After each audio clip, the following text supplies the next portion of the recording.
Okay, people, so we are going to start with history today. और माने या ना माने, जाने या जान आने, ये आपका एक बहुत ही बोरिंग चैप्टर है। पहले हिस्ट्री बेसिकली आपका कैसा हुआ करता था, इवेंट्स पे हुआ करता था, ठीक है। जैसे मेडिवल पीरियड में क्या हुआ, एंशिएंट पीरियड में क्या हुआ, मॉडर्न हिस्ट्री में क्या है। आज की तारीख में जो हिस्ट्री आपके कोर्स में है वो एक मतलब कैसा हिस्ट्री बनता है, ठीक है। So it's more descriptive like, ठीक है। थोड़ा सा इंटरेस्टिंग कम है, but then this is actual history. Historical research, writing and studies are carried out with an objective of understanding the chronology of the past events and their interconnections. Now what do we mean by chronology? What do we mean by chronology, people? मतलब एक के बाद एक जो घटनाएं घटी, ठीक है, सिस्टम, ठीक है, एक सिस्टम से घटनाएं घट रही हैं, ठीक है, एक सिस्टम से जो घटनाएं घट रही हैं उसको हम बोलते हैं क्रोनोलॉजी। क्रोनोलॉजी, और मतलब ऐसा नहीं कि पहले ये घट गया, ठीक है, पहले हमारा अभी पीछे नहीं जाते हम, जब बीच बीच में से हम घटना नहीं उठाते हैं, ठीक है। So understanding the chronology of the past events, एक के बाद एक जो घटनाएं घटी हैं, क्यों घटी हैं, क्या असर हुआ है उसका, ठीक है। This is a continuous process, ये चलता ही रहेगा।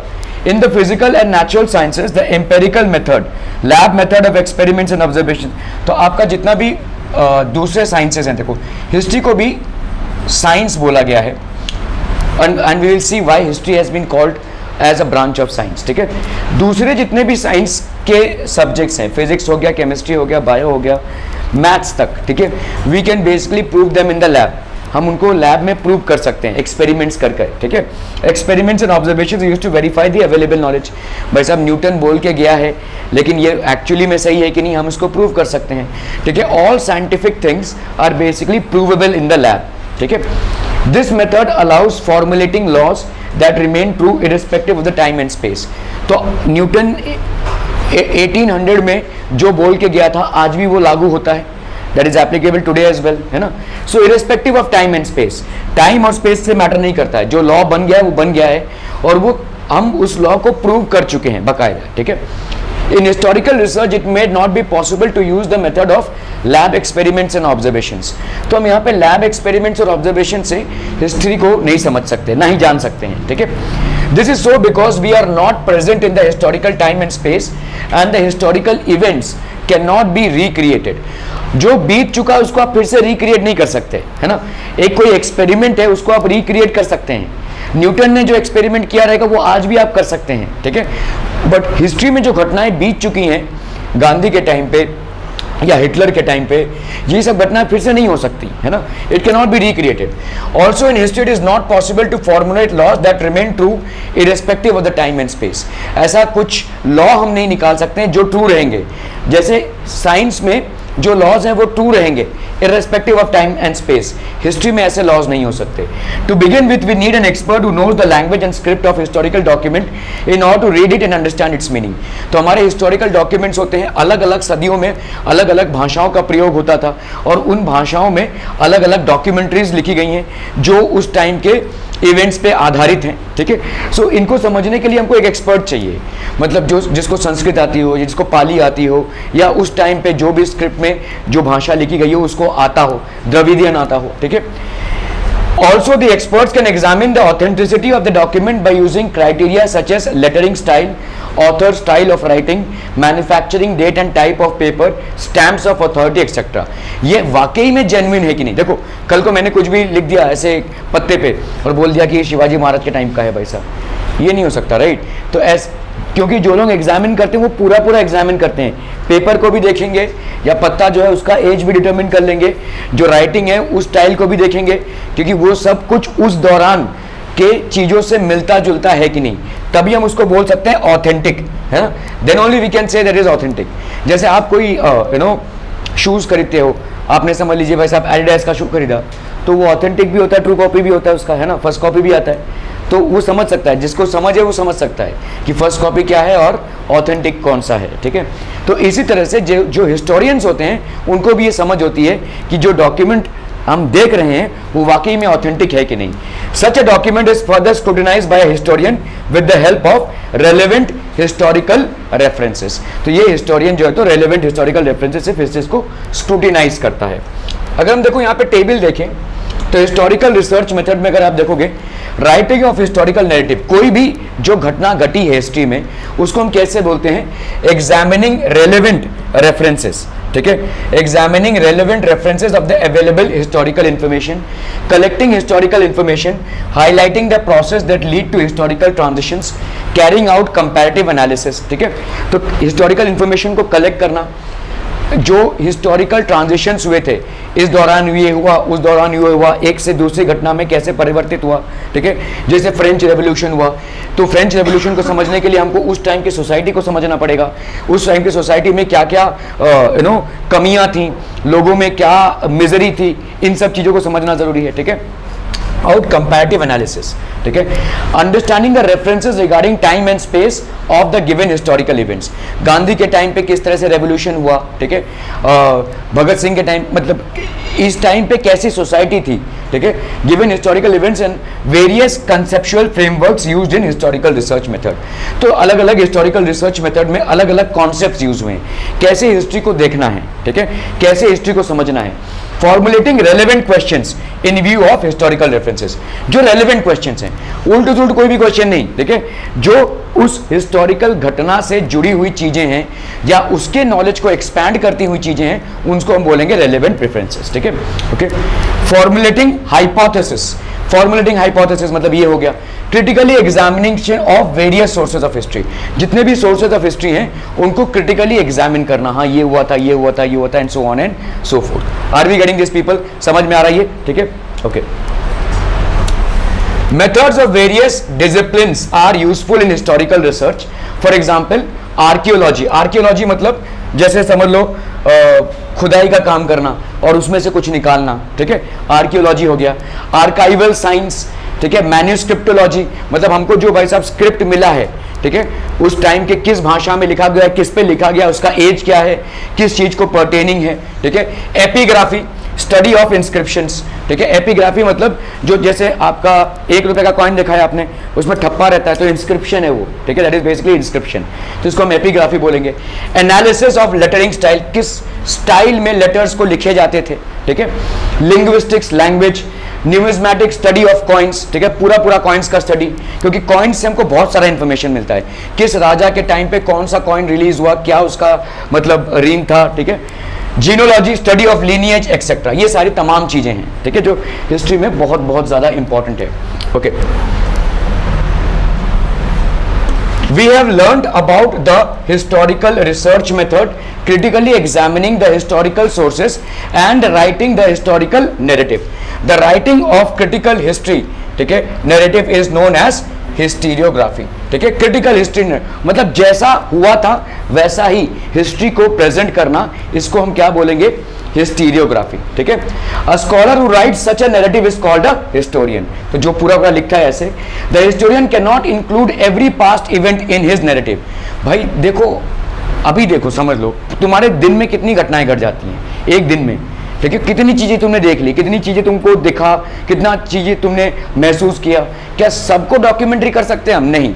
एक समाज में क्या चल रहा है या एक रूलर के अंडर में क्या चल रहा है, एडमिनिस्ट्रेशन में क्या चल रहा है, क्या सब कुछ रेलेवेंट होता है? हवा किस दिशा में चली, क्या वो भी रेलेवेंट होता है? नहीं ना, ठीक है। सो रेलेवेंट इंफॉर्मेशन, उस पीरियड का जो relevant information can not include every past event in his narrative, ठीक है। The inclusion and interpretation of historical events by the historian often depends on the conceptual framework adopted by him, ठीक है। मतलब वो उसकी सोच क्या है, ठीक है, वो कैसे हिस्ट्री को प्रस्तुत करना चाहता है, how does he want to depict the history of a particular reign or time, ठीक है। His style of writing is determined by the conceptual framework. तो इस वो जो सोचता है वैसे वो हिस्ट्री को प्रेजेंट करेगा भाई साहब, ठीक है, okay. The tradition of writing historical narrative, that is historiography, was not prevalent in the ancient societies of the world. तो पहले के जमाने में भाई साहब हिस्ट्री उतना विकास नहीं हुआ था। जैसे राजा होते थे, राजा अपने लोगों को रखते थे, वो लोग राजा की प्रशंसा में ही सब कुछ लिखते थे, लेकिन क्या राजा के किंगडम में सब कुछ सही चल रहा होगा? नहीं, वो सब कौन लिखेगा? उस टाइम पे ये सब नहीं लिखा जाता। तो राजा के टाइम पे जो हिस्टोरियंस होते थे वो उनके प्रशंसा में ही लिखते थे। However, that does not mean that they were not aware of the historical time or were not eager to know about it. History उस टाइम पे डेवलप नहीं हुआ था उतना। Ancient people who felt the need of passing on the stories of the life and valor of the ancestors to the next generation, ठीक है। तो next generation पे ये पूरा इन्फॉर्मेशन, हमने अपनी लाइफ कैसे जी, हमारा समाज कैसा था, हमारे एडमिनिस्ट्रेशन कैसे थे, इसको पास आउट करना, ठीक है। क्या चाहिए? कुछ नहीं, okay. Ancient communities all over the world used various means like cave paintings, story telling, singing songs and ballads etcetera for this purpose. These traditional means are looked upon as the sources of history in the modern historiography, ठीक है। इनको हम sources of history, मतलब ballads क्या है, story telling क्या है, singing songs क्या है, paintings क्या है, ये सारी चीजें आ जाती हैं, ठीक है। अभी हम बात करेंगे भाई साहब 4 main characteristics of modern historiography. Its method is based on scientific principles. It begins with the formation of relevant questions. देखो साइंस कहां से चालू होता है? आप क्वेश्चन करें चीजों को, है ना, ठीक है। अरे ये क्यों हो रहा है, वो क्यों हो रहा है, जब आप ऐसा क्वेश्चनिंग करते हैं तब साइंस चालू होता है। तो हिस्ट्री में भी ऐसा इफेक्टिव और रेलेवेंट क्वेश्चनिंग होनी चाहिए। आप जिस चीज को जानना चाहते हैं, क्यों जानना चाहते हैं, ठीक है, क्यों उसके पीछे जाना चाहते हैं, ठीक है।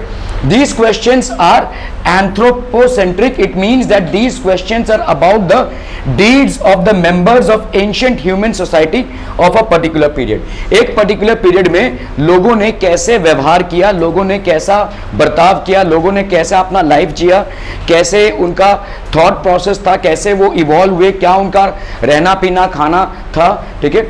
History does not suggest any inter relation between the human and the divine deeds, ठीक है। देखो हिस्ट्री का कोई लेना देना रिलीजन के साथ नहीं हो सकता।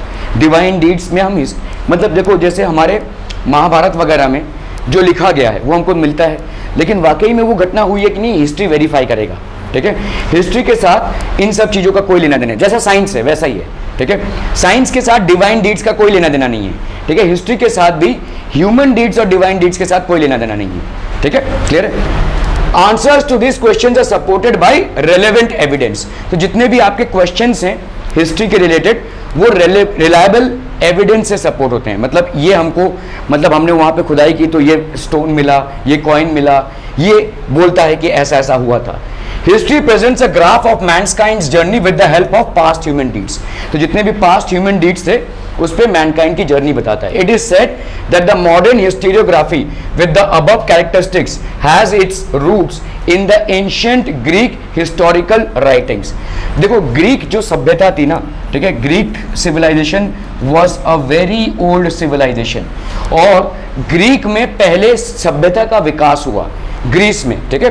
तो इसीलिए हमारी जो राइटिंग की शैली है या हिस्ट्री को प्रेजेंट करने का स्टाइल है, it is very much similar to what was presented by the Greek historians, ठीक है। History is originally a Greek term.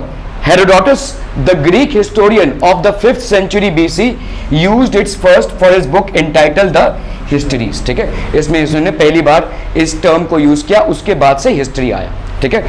थोड़ा सा विराम लेंगे हम।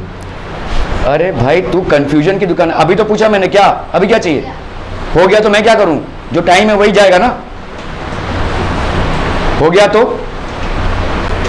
हिस्ट्री में देखिए ये चैप्टर बोरिंग है, ठीक है, बट इसमें कोई इवेंट्स नहीं है, लेकिन हिस्ट्री को हम समझते कैसे हैं उसके बारे में है ये, ठीक है। तो हिस्टोरियोग्राफी है ये, ओके। सो अभी देखो जैसे ये एक इंस्क्रिप्शन है, ठीक है, this is basically a sample inscription, ठीक है। The earliest inscription in the Lahore museum, the above picture shows the fragment of the earliest inscription. देखो पहले के जमाने में भाई साहब पेपर पेन नहीं हुआ करता था, ऐसे स्टोन्स हुआ करते थे और उसमें हथौड़ी छेनी से भाई साहब इंस्क्रिप्शंस लिखते थे, ठीक है।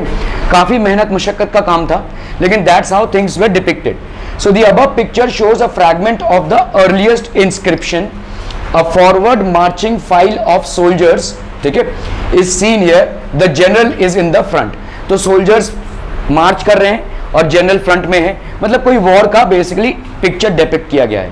The tradition of the recording historical event, the tradition of the recording historical event can be traced back to Sumer civilization in Mesopotamia. Names of Sumerian kings and the stories of battles fought by them have been preserved in various inscriptions, ठीक है। तो अलग अलग ऐसे inscriptions में Mesopotamia जो है तो बहुत पुराना civilization है, ठीक है। Mesopotamia is as old as Mohenjodaro and Harappa, ठीक है, रफली बहुत पुराना सिविलाइजेशन है, ठीक है। Okay, so names of Sumerian kings and the stories of battles fought by them have been preserved in various inscriptions. ऐसे ही इंस्क्रिप्शंस में ये सारी चीजों को प्रिजर्व करके रखा गया है, ठीक है। The earliest inscriptions shown above date back to 4500 BC, मतलब क्राइस्ट के भी 4,500 साल पहले, ठीक है। I hope everybody understands. BC मतलब हो गया आपका बिफोर क्राइस्ट, AD मतलब आफ्टर, ठीक है। It records a battle fought between two kingdoms. It is now displayed at the Louvre museum in France. तो ये यहाँ पे सारे इंस्क्रिप्शंस हैं, क्योंकि देखो आज की तारीख में हम जितना भी इजी लाइफ जीते होंगे, अभी तो देखिए पेन और पेपर में चल रहा था, अभी तो शायद पेन और पेपर भी गायब हो जाए, है ना। जिस तरह से हम सारी चीज़ों को कंप्यूटर या मोबाइल में ही मैनेज कर रहे हैं, a lot of documentary work has gone, है ना। अभी हम कहाँ, अभी जैसे किसी को पेमेंट करना है भाई साहब, सीधा सीधा स्कैन कोड किया, हो गया, स्कैन कोड किया, बिल जनरेट हो गया, ठीक है। तो वी आर मूविंग, शायद एक पेपरलेस एनवायरनमेंट में भी हम जा रहे हैं। There will be a time when we would not be using papers, ठीक है। सो इस तरह से सोसाइटी में चेंजेस, अभी उस टाइम पे पेपर नहीं था तो हथौड़ी छेनी से भाई साहब काम चल रहा था। सो हमारा जो विकास हुआ है वो आकस्मिक नहीं है, जो हमारा एवोल्यूशन हुआ है वो फटाक से नहीं हुआ है। It has taken a huge amount of time, a very gradual change, ठीक है। Okay, and we need to understand this gradual change, ठीक है। Till the 18th century Europe has achieved a remarkable progress in the fields of philosophy and science, ठीक है। तो काफी सारा progress होने लगा भाई साहब फिलोसफी और साइंस के फील्ड में। फिलोसफी मीन्स लिविंग, लाइफ के बारे में, ठीक है। लाइफ के बारे में जितने भी थॉट प्रोसेसेस हैं, ठीक है। Scholars by then had come to believe in the possibility of studying the social and historical truths by applying scientific methods. So social or historical truths by applying scientific methods. Now the philosophical discussions focused more and more on the objectivity in history and historiography, ठीक है। तो philosophical discussions focused more and more on the objectivity. भाई साहब history का objective क्या है? Why do we need to understand history? Why do we need to know history? Because it is depicting a gradual change of the entire evolution of human civilization, ठीक है। धीरे धीरे धीरे कैसे चीज़ें चेंज हुई हमारे जीवन में, जो चीज़ें पहले प्राथमिकता रखती थी अभी नहीं है।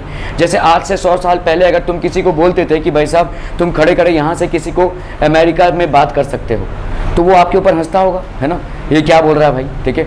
दुनिया के एक दूसरे छोर में कोई इंसान है और तुम खड़े खड़े यहाँ पे बैठे बैठे आप उससे बात कर सकते हो, ये हो ही नहीं सकता। तुम उसके साथ चैट कर सकते हो, ये हो ही नहीं सकता, ठीक है। It would have been a dream, मतलब ड्रीम क्या, हो ही नहीं सकता, ठीक है। लेकिन आज की तारीख में हो रहा है ना। So there has been changes that have occurred simultaneously, and why have these changes occurred? What have been the benefits of these changes? क्या सारे चेंजेस सही हैं? शायद नहीं। क्या सारे चेंजेस गलत हैं? शायद नहीं, ठीक है। Prior to the 18th century, all European universities were interested only in the philosophical discourses revolving around divine phenomena. तो आप देखो सोसाइटी में, चाहे वो इंडियन सोसाइटी हो चाहे यूरोपियन सोसाइटी हो, सारे सोसाइटीज़ में पहले रिलीजन का बहुत स्ट्रॉन्ग होल्ड था। अभी देखो रिलीजन फीका पड़ता जा रहा है, क्योंकि जैसे जैसे साइंस डेवलप हो रहा है हम चीज़ों को रैशनली समझने की कोशिश कर रहे हैं। तो ऐसा नहीं है कि भगवान पे लोगों का विश्वास उठ रहा है, बल्कि ऐसा है कि लोगों का सोच अभी रैशनल हो रहा है। पहले के ज़माने में कैसा होता था, अरे भाई साहब तुमने ये किया तुमको पाप लगेगा। ये बाइबल नहीं बोल रहा है, या कुरान नहीं बोल रहा है, या गीता नहीं बोल रही है, हम बोल रहे हैं। हमने ऐसे ट्विस्ट एंड ट्वीक करके प्रेजेंट किया है, ठीक है। सो रिलीजन का बहुत स्ट्रॉन्ग होल्ड था, ठीक है। और जितना भी हिस्ट्री को डीकोड किया गया रिलीजन के माध्यम से ही किया गया, मतलब हमने डिवाइन फिनोमिना को हिस्ट्री के माध्यम से जानने की कोशिश की, ठीक है। Whatever has been divine, अरे कहीं पे अगर क्या कहते हैं बाढ़ आ गई है तो जरूर यहाँ के गांव के लोगों ने कोई पाप किया रहेगा, इसके वजह से ऐसा हुआ रहेगा, ठीक है। कहीं पे अगर सूखा पड़ गया है तो गांव के लोग बहुत मक्कार होंगे, इसीलिए ऐसा हुआ रहेगा, ठीक है। तो इस तरह की चीजें थी। डिवाइन फिनोमिना को हम हिस्टोरिकल रीजनिंग से डिकोड करते थे। However gradually this scenario began to change. जैसे जैसे ह्यूमन बींग्स में एडुकेशन बढ़ने लगा, रैशनैलिटी बढ़ने लगी, ये चीजें चेंज होने लगी, ठीक है। In 1737 the Gottingen university was founded in Germany. This university for the first time had an independent department of history.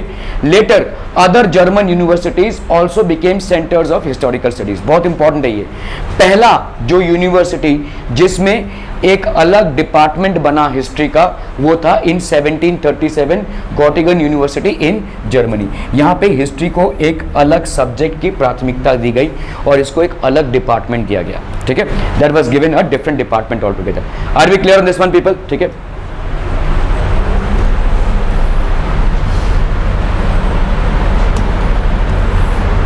Contributions of many scholars are important in the development of historiography, ठीक है। तो काफी important है development of historiography के लिए contributions of many scholars, ठीक है।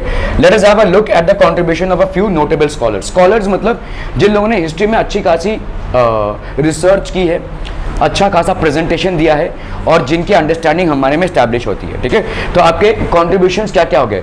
Rene डेस्कार्टेस बस भाई साहब कर ना, उसको कर, बैठे मत रहे, क्वेश्चंस देख, उसको करने की कोशिश कर।